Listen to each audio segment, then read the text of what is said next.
Hi, welcome back. So this segment, we're going to be talking about signs, and we're going to be speaking with Simran, the author of the book Signs. And Simran's book is Signs, Sacred Encounters with Pathways, Turning Points, and Divine Guideposts. Let me first introduce Simran, and then give her an opportunity to really kind of dig in with you on this topic. So Simran is the author of Signs, as we said. She's also a love catalyst, rebel humanitarian, and sacred soul activist.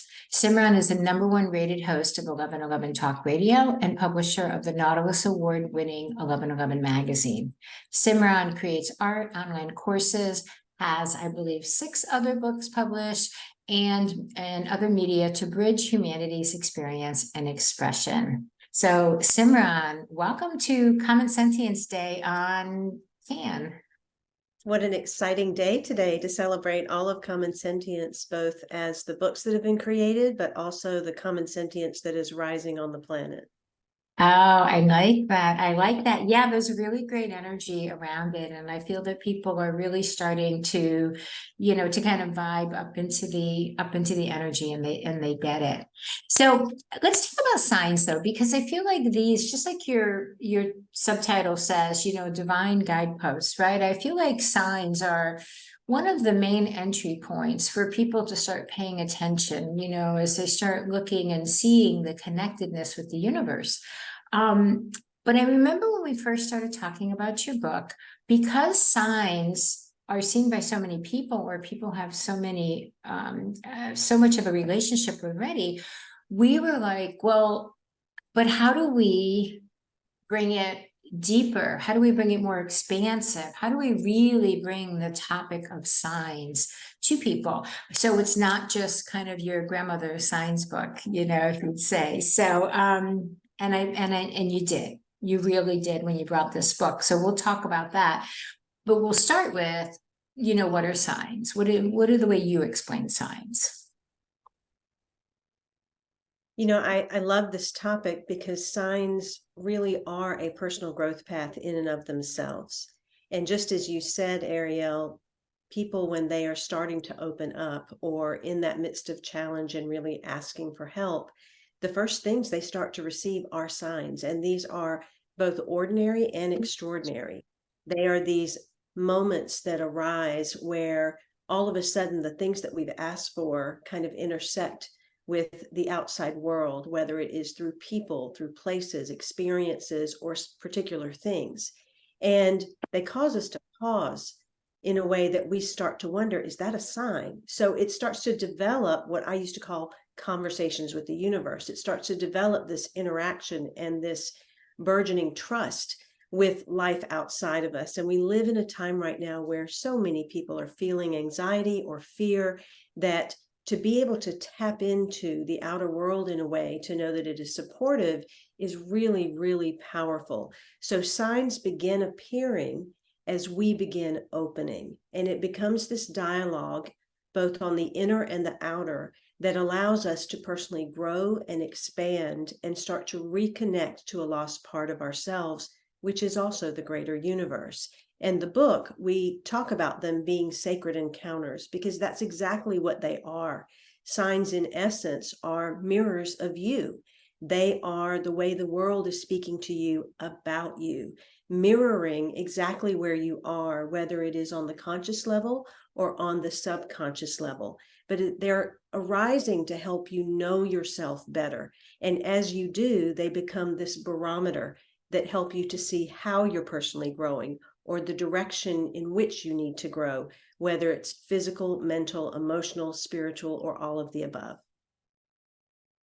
I love the idea that you talk that they're mirrors for us, because I don't think that many people think of it that way. If they see the butterfly, or they see the rainbow, or they, talk numbers, or they hear a song, and that's a sign for them.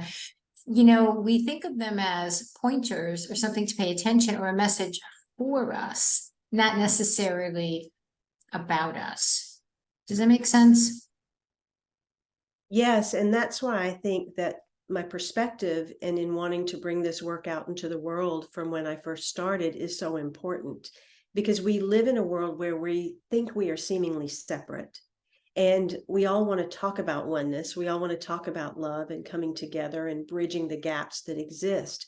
But until we're willing to recognize this entire world as a holographic representation of ourselves, and each and every moment that causes us to pause as a wink and a nod from the deepest soul essence that we have, we can't really bridge into that oneness. And so signs as mirrors all of a sudden creates not only that psychological shift, but that emotional shift that is required for us to deepen more into our hearts.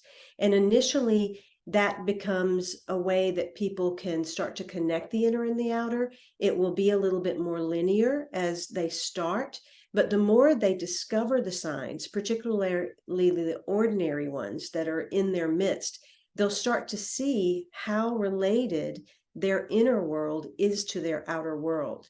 And then they will begin to recognize that these are, in fact, mirrors, that every person, every place, everything, every circumstance, every experience is really here to show them more of themselves. I constantly say to individuals, you are not on the journey, you are the journey. You are not in the world, you are every piece and part of the world speaking back to you about you.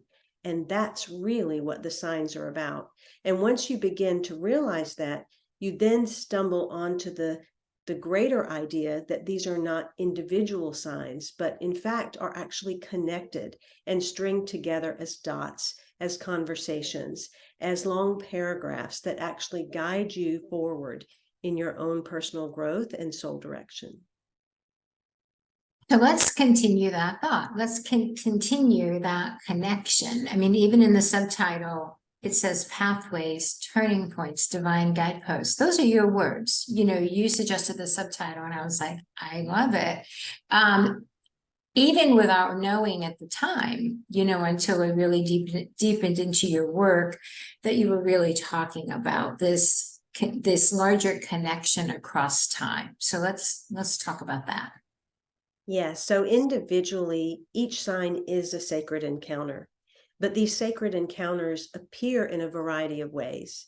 And through this book, I was able to expound on my earlier work of Conversations with the Universe, because I discovered how we actually do connect these dots and they become these greater ways of moving. And it's through this book, Signs, that I actually expound upon the different types. So as we begin, we look at the pathways. Generally, the signs start appearing when something hits our life and we are either in a state of confusion or at a choice point where we have to make a conscious decision. And we will find ourselves looking at something where it will lead us down a different path than we were before.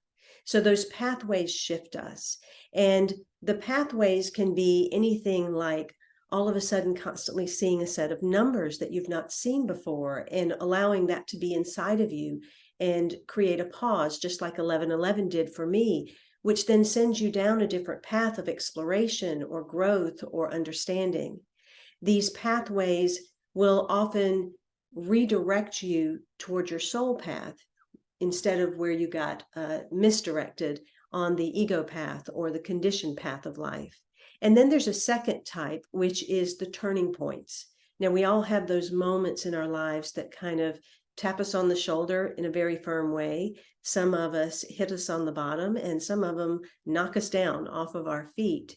But it's those moments, such as a divorce or the loss of a job or the death of someone or a major illness, that become those turning points in our lives that are also signs as to what needs to shift. What are the beliefs that we're carrying inside? What are the feelings and the emotions that are the residual energies that are actually creating our life? And so those turning points become major points of direction that then shift. So those are truly sacred encounters. And then the third type that I talk about in the book are divine guideposts. And these are the sacred confirmations. These are those miraculous synchronistic moments or the times when we feel the other world speaking to us in a very powerful way. And that may be an angel encounter, or it may be the encounter of a loved one through feathers. There are all types of ways that these happen. It can even be as simple as you having a deep understanding of consciousness or an awareness that comes through, and then all of a sudden you pick up that exact book that fully lays out the journey or the experience you've just had, so that it can confirm to you that you're on the right path. So these three ways allow you to understand how signs are directing you. And then if you take these three as they show up, and you're the type to keep a journal of your signs, you'll actually see a storyline, a mythology of yourself that starts to unfold. And that mythology serves two purposes. It helps you to understand the wisdom that you are here to garner and to share with the world. And it also helps you to understand the patterns and the cycles and the rhythms with which your life will continue to unfold. And that becomes a very beautiful communion in which you can deepen devotion. Have you ever looked back, or have you ever had a current sign and then understood something that happened in the past that maybe you didn't even realize was a sign, and then you recognize later that it was, and you understand it because of something that happens now? I think that if any individual really looks at their lives and thinks about something that has repeatedly appeared, they will find that to be true. And within the book Signs, I actually string together a series of stories to illustrate just that fact. And I think the greatest way that it was illustrated throughout the book was regarding a burgundy Jeep, because that was something that was very symbolic to a particular person in a particular time in my life. But then it would cyclically reappear at certain times of change in my life. And that illustrated not only places that were residual that needed to be dug into, because as we do our personal growth, it's not we finish it right away once we have an awareness. We are a composite of many times and spaces and years that have gone by. And so our journey is spiral. We will both heighten in the spiral as well as deepen as an involute in the spiral. So the higher we rise in vibration, the deeper we must go. And that means we more deeply uncover a story as we go along. And that's what this Jeep represented for me, because it would appear about every 7 years. And I would always know on that 7th year that there was a deep introspection and an expansion that was going to take place. So it became a fascinating look at signs for me, and one of the reasons why it was so important to write this follow-up book. Your story of the burgundy Jeep in the book is fascinating. I remember the first time reading it, and maybe the second and third time reading it, because I've read it multiple times. I'm always just like, no way, like that, you know what I mean? Like, don't you feel like we have those, or that's the most creative you've been so far, universe? Like, you know what I mean? Where you're just, I'm always almost in awe of how events, or how the universe, just for a generic term, almost how creative they are, or it is. Would you agree? I would agree. And I think that why this is so powerful, especially now, and particularly in the common sentience that is rising on our planet, is that I've never, ever seen any other individual write about signs the way that I've experienced them. I've seen people write about signs and seeing a butterfly, or having an incident happen, or, having something that they really go, oh my goodness, I see a sign. But to take that deeper into a conversation that really allows you to know this interconnection with the universe across space and time, that is really a much larger mapping and grid of your soul in connection with the collective, is really, really powerful. And that's another area of the book that was really important to me. We're at a time right now where we must balance our masculine and our feminine, where we must understand that the individual is as much a part of the impact on the collective as we are on our own personal lives. And so once we get past the novelty of signs and we really deepen into the service of them, both to ourselves and to the world, that's when we really impact not only our own consciousness, but we become part of that common sentience field that is rippling out into the cosmos in a way that we are creating change on the planet. And it's time to deepen beyond the surface level of things and really have an understanding of the power and presence of ourselves as souls beyond just the ego and identity that we are here. And you really explain it beautifully in the book. I do. I really encourage everyone. I mean, even if you have been paying attention to signs for years, the way that Simran really goes deeper and as she's explained it, I think expands, it opens it up levels us to a whole other relationship with ourselves, right? And with the universe. For those though, before we get into the practice, for those that maybe aren't that familiar with signs, or really maybe all they've ever heard is, well, if you see a butterfly, it's supposed to mean this, or they might be familiar with maybe animal spirit symbolism or something. We had Dr. Stephen Farmer on earlier, but speak about what are maybe common signs, and then what really can be a sign. Let's just talk some specifics for people. Yes, the thing about signs is you can be a novice, you can be someone that is very new to personal and spiritual growth, or you can be the avid spiritual seeker. And there's an entry point here. Oftentimes, numbers will be that initial tapping. We each have a number that will start to show up repeatedly in our lives, and it will mean something to us. For me, it was 1111, and that is a number that millions of people across the world are seeing because it is a cellularly encoded number, and it means the gateway to higher expansion. But if you're not seeing those numbers, you are seeing something. And initially, you don't even need to know what that means. You simply need to have the awareness of the repetition. That if something is repeating, that means there's something bigger going on here than my mind previously even considered. And even just that awareness is opening the door to personal growth. Once you have that recognition or that awareness, that in a sense is your part of the beginning of the conversation. And that acknowledgement invites other signs. And as we go into the practice that we're going to talk about today, you'll see that it's a very simple personal growth practice. I believe that we are in a time now where simplicity is key. And so to have a practice that doesn't require anyone or anything else, for you to begin to establish a conversation, to ground into deeper inner authority and trust with the world is critical, because then you don't have to rely on outside resources. You can get rid of the doubt, the confusion, and begin to thread together your experiences on your own. Not that there's anything wrong with going out and getting help from other resources, but to know that everything is within you and that life is supporting you in that way is a really, really powerful place to find yourself.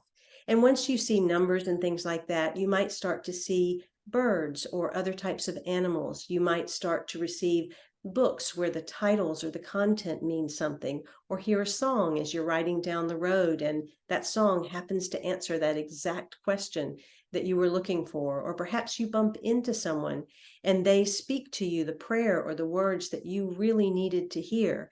Sometimes these signs can even show up as what we would call mishaps, but they're actually these beautiful alternative blessings that we require in our lives. And that might mean a flat tire, or it might mean a pipe bursting. And once you can get beyond the ego's look at what these things are and center into why the soul would create this in your life, then all of a sudden you begin to achieve a level of neutrality and emotional intelligence that is part of spiritual maturity that strengthens you in moving forward in your life. This has been my personal growth path from the time I started my own spiritual seeking. I've not been one to go out and seek from other people. It's been more so, if everything is inside of me, then that's where I want to go. And so I invite you to really look inside yourself and play with life, play with the universe, because it is trying to play with you. So removing doubt, removing confusion. Before we go into the practice, let's remove the fear. In the book, you have a chapter, Common Misconceptions about Signs, because some people think that some signs are bad or some signs are scary. So let's just dispel those fears now, please. Yes, absolutely. I start off the book actually talking a bit about where signs come from and why, and how we are so conditioned in our world, or we take on levels of consciousness just simply because it's in the air and we soak it up. And so many of the fears come from that conditioning or that fear aura that exists in the world. And some of those things might be like the number 666 or a black cat crossing your path. But if we really look at life, and we are looking at life from a place of goodness, would life really create anything bad? Would it create anything negative? And part of what I want individuals to do is to get away from this idea that there is anything to fear, that there is truth always being shared with you from the universe. The story about the 666 that's in the book happened to be around a woman that was really upset about 666 being attached to the church that she was a part of as a phone number or an address. And that fear inside of her was actually something that came through the movies. That's something that we bought into that was never really truth.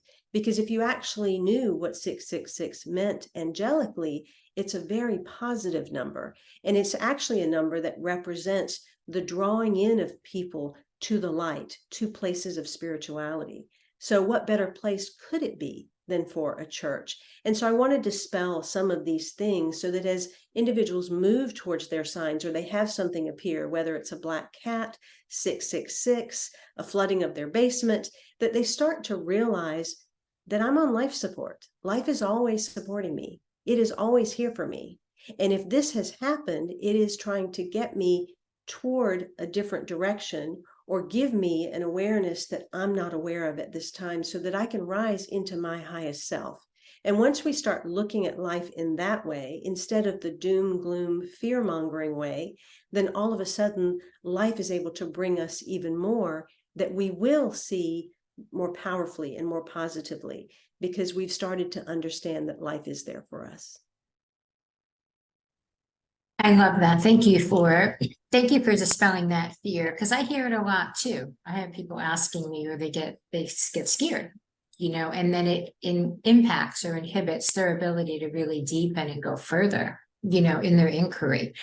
So in your book, as with all Common Sentience books, part 3 has practices, processes, deeper wisdom to help people engage personally or engage more deeply.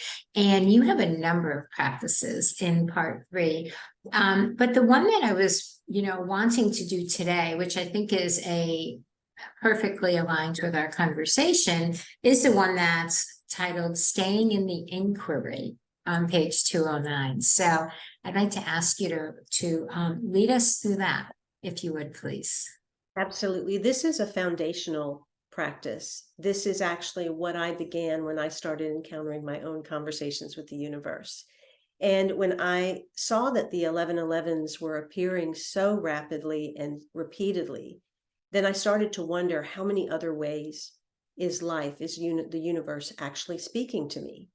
And whether it was the universe dropping these questions into me or just my own curiosity, they have served in a really powerful way. So this is a beautiful foundation for you to begin exploring your conversation, to begin tapping into the sacred encounters and understanding if they are pathways, if they're turning points, if they're divine guideposts, and what they're leading you to.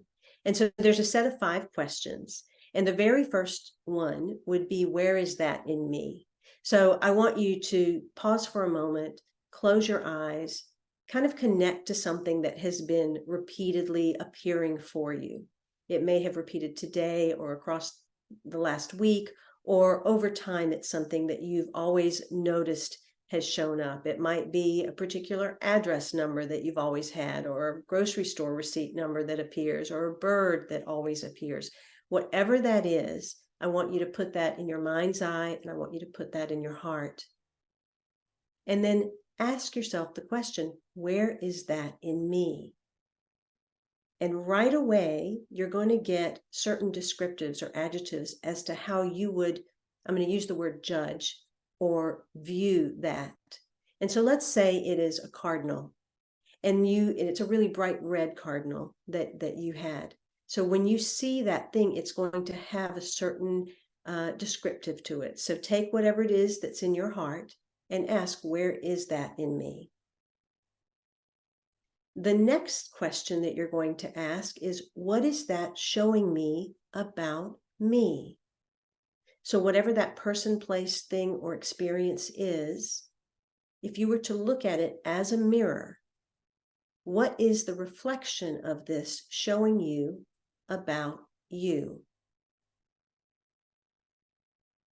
And with each of these questions, you want to breathe deeply, fully into your body so that you release energy in the process. That helps to bring forward the awareness and will start to strengthen your intuition. And now with that image very strongly held in your heart with love, continue to grow the love and the gratitude for that appearing there. Ask it, what is this calling forth from within me? Every sign is calling forth something from within us. It's inviting us to something. And just take the first thought or image that comes to mind, because whatever you were thinking about when this particular thing appeared is exactly what your subconscious, what the universe is guiding you to. And the fourth question you want to ask is, what gifts, skills, or talents is this mirroring to me? Or what gifts, skills, or talents is this calling forth from within me? Sometimes the sign that appears repeatedly will come at a time when we're thinking about taking a leap or going a different direction or doing something that our heart has always desired, but we are afraid. And so in this moment, if that's the sign that has repeatedly appeared, then there might be certain gifts, skills, and talents that have to be cultivated that are part of your soul path. What gifts, skills, or talents is that mirroring to me? And the fifth question is either, what is the universe saying to me? Or what is the universe asking me to do next? Because your part of the conversation is inspired action. And that it means taking some sort of step forward so that you can receive the next conversation. So every time you get that moment where you have found a sign that is appearing to you, the 5 questions are, where is that in me? What is that showing me about me? What is this calling forth from within me? What gifts, skills, and talents is this mirroring to me? And what is the universe inviting me to do next? And so as you take a deep breath, have gratitude for the sign that you have seen, perhaps later today or tonight or after this segment. Sit down and journal those questions and the responses that came, and let that expand. And over time, these 5 questions will actually bring about very quick, intuitive responses and much deeper responses than the things you will Google, because we can Google just about anything and find out the spiritual meaning. But what I want individuals to understand is you have your own personal dialect with the universe that goes well beyond the average general meanings of a lot of things. And as you strengthen your intuition, as you develop this dialect, this conversation with the universe, what a sign represents to you will be very different than what a sign represents to someone else. And that's when the conversation gets really exciting. That's when the signs have such a great expanse of meaning that you really do get to have an exciting adventure with the universe. I absolutely agree. It's an exciting adventure. I mean, in addition to feeling the support that we have that's all around us and feeling the connection with everything that's around us, it's creative and it's fun. Like I said, there's so many times I'll be like, wow, that was a good one. Like I'm really impressed with your creativity, and whether I'm talking to my angels or the animals or the universe or whichever beings we connect with, or just the universe in general, it's fun. And I think that, honestly, I think that the more that we show up and the more that we enjoy it, I think the universe responds in kind, and gives us more and more signs and creativity, and it just, fun. It just gets more and more fun, I think. I truly believe that the universe is leading us all back to the divine child that we are, that it's teaching us to remember the creative capacity and playful nature that is our true essence. And the more we can get out of the seriousness that we find ourselves in, the more that we will align to the natural level of the universe. And that's where freedom is. That's where an understanding of the bigger picture is. And so to play more and more and allow oneself to be the child in this experience is the gift you give yourself. Absolutely. Absolutely. Well, Simran, this has been a gift. This has been a gift having you here and having you write the book Signs. I think it is absolutely a needed piece of wisdom literature, you know, within our larger sentient universe for sure. And what's beautiful about this, in addition to all of Simran's wisdom, is she so easily shares the practices. There's so many practices and deeper wisdom for your as you for you as a guide. And then part two of all of these books are the true mystical experiences of people around the world. And so it's just fun it's fun and it's eye-opening to see other people's or hear other people's. We're a storytelling species, right? Hear their experiences, because I think that expands us in a way that just even wisdom can't, because we're like, wow, I didn't realize that could be possible. And once you open up to the possibilities, you know, then it's, you know, it's almost like game on, right? It's almost like, you know, then the possibilities show themselves. So I'm really excited and grateful that the Signs book is part of Common Sentience. And I want to say thank you for being with us today. Well, it's been an honor. It's an honor to be part of the Common Sentience series. And I believe that by having those stories in the center of each of the Common Sentience books, we allow individuals to not have to hide in their spiritual closets anymore. They can start to see that we're all having these experiences. And now it's time to not only acknowledge that, but to come out and talk about them, to share our stories, to celebrate who we each are as these amazing God beings on the planet, and allow that power and that common sentience to explode into a greater ripple across the world. And so I'm really grateful for the CAN network and for you, Ariel, and for Sacred Stories, and to be a part of these Common Sentience books, because we are definitely that drop in the pond that is rippling out.